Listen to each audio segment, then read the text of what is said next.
தமிழ்நாடு சட்டப்பேரவையில் இன்று நம்பிக்கை வாக்கெடுப்பின் போது பேசிய அதிமுகவின் பொதுச் செயலாளர் எடப்பாடி பழனிசாமி, அதிமுகவின் பொதுச் செயலாளர் நான் தான். கட்சி நிர்வாகிகளின் பெருமித்த ஆதரவோடு நான் இந்த பொறுப்பிற்கு வந்தேன். என் தலைமையில் தேர்தலை சந்தித்தோம். இந்த தேர்தலில் இரட்டை இலை சின்னத்தில் நின்றுதான் 47 எம்எல்ஏக்கள் வெற்றி பெற்றோம். தேர்தலுக்கு பிறகு கட்சிக்குள் சிலர் அதிருப்தியில் உள்ளனர். சில எதிர்ப்பு குரல்கள் உள்ளன. இதெல்லாம் இயல்புதான். ஆனால் இப்படிப்பட்ட நேரத்தில் அதிமுகவில் ஒரு தரப்பை மட்டும் முதல்வர் விஜய் ஆதரிப்பது குதிரை பேரத்திற்கு வழிவகுக்கும். ஒரு சிலருக்கு ஆசை வார்த்தை கூடி அழைக்கிறார்கள். பலருக்கு அமைச்சர் பதவி தருகிறோம், வாரிய தலைவர் பதவி தருகிறோம் என்று கூறி அதிமுகவினரை தவேகாவினர் அழைக்கிறார்கள். இதெல்லாம் எனக்கு வந்த தகவல். தூய்மையான ஆட்சி என்று குறிப்பிட்ட நீங்கள் அதில் பிறழாமல் நடக்க வேண்டும். அதிமுகவில் சில கருத்து வேறுபாடுகள் உள்ளன. இந்த சூழ்நிலையில் ஒரு தரப்புக்கு ஆதரவாக சென்று முதலமைச்சர் விஜய் அவர்களை சந்தித்துள்ளார். இது எந்த வகையில் நியாயம்? தவறான முன் உதாரணமாக மாறிவிடக்கூடாது என்று அதிமுக பொதுச் செயலாளர் எடப்பாடி பழனிசாமி தெரிவித்துள்ளார். மேலும் தமிழக அரசியலில் புயலை கிளப்பியிருக்கும் 2026 சட்டமன்ற தேர்தல் முடிவுகளுக்கு பிறகு இன்று நடைபெறும் நம்பிக்கை வாக்கெடுப்பு தமிழக அரசியலை உற்று நோக்கும் ஒரு நிகழ்வாக மாறி உள்ளது. 108 இடங்களை பிடித்த விஜய் தலைமையிலான தமிழக வெற்றிக் கழகம் ஏற்கனவே காங்கிரஸ், இடதுசாரிகள், IUML மற்றும் VCK என 120 எம்எல்ஏக்களின் ஆதரவுடன் மெஜாரிட்டியை தாண்டிவிட்டது. இந்த சூழ்நிலையில் எடப்பாடி பழனிசாமிக்கு எதிராக போர்க்கொடி தூக்கியுள்ள CV சண்முகம் மற்றும் SP வேலுமணி தலைமையிலான 30க்கும் மேற்பட்ட அதிமுக எம்எல்ஏக்கள் தவேகாவிற்கு ஆதரவளிப்பதாக அறிவித்துள்ளது பெரும் அதிர்வலைகளை ஏற்படுத்தி வருகிறது. தவேகா 107 இடங்களில் வெற்றி பெற்றிருந்தாலும் தொகுதியை ராஜினாமா செய்த பிறகு, அதாவது விஜய் தொகுதியை ராஜினாமா செய்த பிறகு தனிப்பெரும் கட்சியாக மட்டுமே ஆட்சியை பிடித்தது. காங்கிரஸ் மற்றும் இடதுசாரிகள் தனும் ஆதரவு வெளியிலிருந்து மட்டுமே. எந்த நேரத்திலும் இவர்களால் ஆட்சிக்கு அழுத்தம் கொடுக்க முடியும். ஆனாலும் அதிமுகவின் 30 எம்எல்ஏக்களின் ஆதரவு கிடைத்தால் விஜயின் பலம் 150ஐ தாண்டும். இது ஒரு நிலையான ஆட்சியை அமைக்க உதவும். காங்கிரஸ் மற்றும் இடதுசாரிகள் ஆதரவளிக்கும் போது சில கொள்கை ரீதியான முரண்பாடுகளை முன்வைக்கலாம். குறிப்பாக மத்திய அரசுடனான உறவு அல்லது சில மாநில திட்டங்களில் அவர்களின் தலையீடு இருக்கலாம். அதிமுக அதிருப்தி அணியை அமைச்சரவையில் இணைத்துக் கொள்வதன் மூலம் 4 கேபினட் இடங்கள் பேச்சுவார்த்தையில் உள்ளதாக தகவல். மற்ற கூட்டணி கட்சிகளின் அதீத அழுத்தத்தை விஜய் சமன் செய்ய முடியும். SP வேலுமணி கொங்கு மண்டலத்தின் அசைக்க முடியாத சக்தியாகவும், CV சண்முகம் வட தமிழகத்தில் வன்னியர் வாக்கு வங்கியை பாதிக்கும் திறன் உள்ளவராகவும் கருதப்படுகிறார்கள். இந்த மாஸ்டர் பிளான் மூலம் தவேகா இந்த 2 முக்கிய மண்டலங்களிலும் தன்னுடைய அடித்தளத்தை வலுப்படுத்தி கொள்ள துடிக்கிறது. அதிமுகவின் இந்த சீனியர் அமைச்சர்களின் நிர்வாக அனுபவம் முதல் முறையாக ஆட்சிக்கு வரும் விஜய்க்கு பெரிய பலமாக இருக்கும்.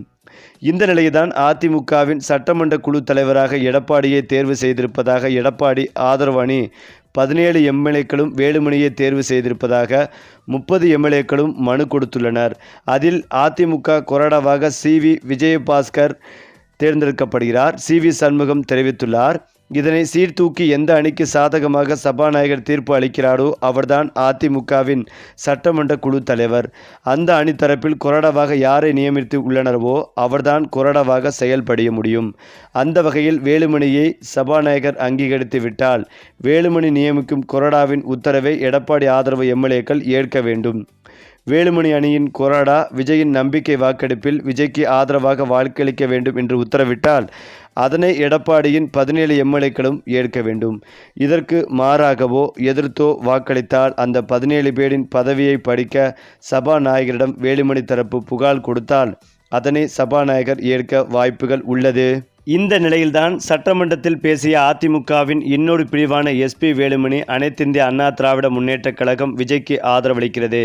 நாங்கள் பதவிக்காக ஆசைப்படுபவர்கள் கிடையாது என்று பேசியிருக்கிறார். நம்பிக்கை வாக்கெடுப்பின் மீது சட்டமன்ற உறுப்பினர்கள் பேசி வருகின்றனர். அதற்கு முன்னதாக பேசிய அதிமுக பொதுச் செயலாளர் எடப்பாடி பழனிசாமி எங்கள் கட்சி தவேகாவுக்கு ஆதரவு தெரிவிக்காது என்று கூறியிருந்தார். சிலர் பதவி ஆசையில் செயல்படுவதாகவும் விமர்சித்தார். இதனைத் தொடர்ந்து அதிமுக MLA SP வேலுமணி பேச வாய்ப்புகள் கொடுக்கப்பட்டது. இதற்கு அதிமுக தரப்பினர் கடும் எதிர்ப்புகளை தெரிவித்தனர். ஏற்கனவே அதிமுக MLAக்களில் ஒரு பிரிவினர் SP வேலுமணி, CV சண்முகம் தலைமையில் விஜயை சந்தித்து ஆதரவு தெரிவித்தனர். எனவே சட்டமன்றத்தில் இந்த ஆதரவு உறுதி செய்யப்படக்கூடாது என்பதால் SP வேலுமணி பேசுவதற்கு எடப்பாடி தலைமையிலான மற்றொரு கோஷ்டி கடும் எதிர்ப்புகளை தெரிவித்தது. ஆனால் யாரை பேச அனுமதிப்பது என்பது தன்னுடைய உரிமை என்று கூறிய சபாநாயகர் SP வேலுமணியை விஜயை பேச அனுமதித்தார். இதற்கு பிறகுதான் பேசிய எஸ்பி வேலுமணி, விஜய்க்கு அனைத்திந்திய அண்ணா திராவிட கழகம் விஜய்க்கு ஆதரவளிக்கிறது. முன்னாள் முதலமைச்சர் அம்மா ஜெயலலிதா கொண்டு வந்த 100 யூனிட் இலவச மின்சாரத்தை விஜய் 200 யூனிட் இலவச மின்சாரம் என்று மாற்றியிருக்கிறார். அதற்கு முதலமைச்சருக்கு நன்றி. அப்படியாக அம்மாவின் திட்டங்களை இந்த அரசு முன்னெடுக்க வேண்டும். மக்கள் தீர்ப்பளித்து முதலமைச்சருக்கு வாக்களித்துள்ளார்கள்.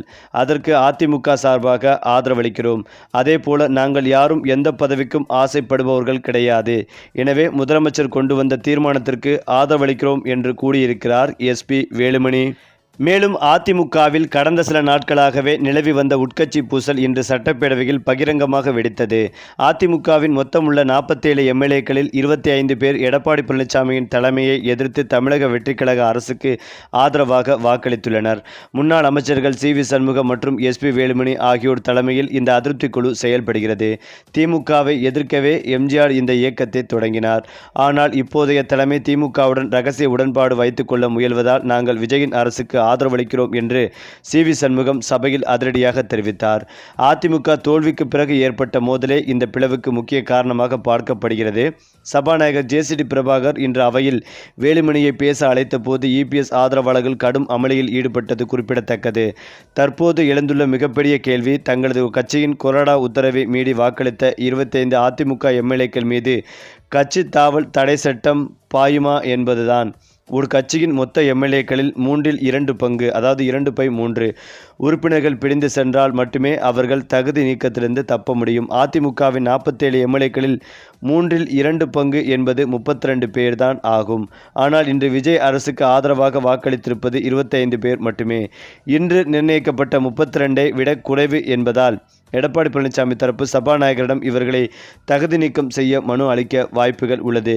இருந்தாலும் சபாநாயகர் ஜே.சி.டி. பிரபாகர் அவர்கள் இந்த விவகாரத்தில் என்ன முடிவு எடுப்பார் என்பதில் பெரும் எதிர்பார்ப்பு நிலவி வருகிறது. நாங்கள் ஒரு தனி அணியாக செயல்படுகிறோம் என்று அதிருப்தியாளர்கள் வாதிடலாம். இந்த அரசு குதிரை வேகத்தில் ஓடும், குதிரை பேரம் நடத்தாது என்று முதல்வர் விஜய் சபையில் முழங்கியுள்ளார். ஆட்சியை தக்க வைத்து கொண்டாலும் அதிமுக எம்எல்ஏக்களின் நிலை குறித்த சட்ட போராட்டம் வரும் நாட்களில் தீவிரமடையும் என தெரிய வருகிறது. தமிழக அரசியல் களம் இப்போது கோட்டைக்கு வெளியே இருந்து நீதிமன்றத்தை நோக்கி நகரத் தொடங்கி உள்ளது.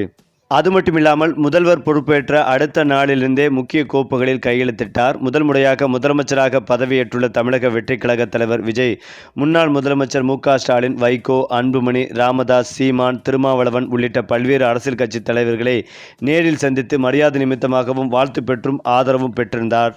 ஆனால் முதலமைச்சர் விஜய் முன்னாள் முதலமைச்சர் எடப்பாடி பழனிசாமியை மட்டும் இன்னும் சந்திக்காதது அரசியலில் பேசும் பொருளாகி வந்தது. இந்த நிலையில்தான் இன்று முதலமைச்சர் விஜய் அவர்கள் எடப்பாடி பழனிசாமி அவர்களை நேரில் சந்திக்க உள்ளதாகவும் இது மரியாதை நிமித்தமான சந்திப்பு என்றும் சொல்லப்பட்டு வருகிறது. இந்த ஒரு தகவல் பிரிந்து சென்ற அதிமுக எம்எல்ஏக்களுக்கு அதிர்ச்சி கொடுத்து வருகிறது. சரி, இப்போ நீங்கள் சொல்லுங்கள், விஜயுடன் எடப்பாடி சந்திப்பு இதை பற்றிய உங்களுடைய கருத்துக்களையும் உங்கள் கமெண்ட்டில் சொல்லுங்கள். மேலும் இந்த வீடியோ உங்களுக்கு பிடித்திருந்தால் லைக் பண்ணுங்கள், ஷேர் பண்ணுங்கள், மறக்காமல் நம்முடைய சேனலை சப்ஸ்கிரைப் பண்ணிக்கங்க.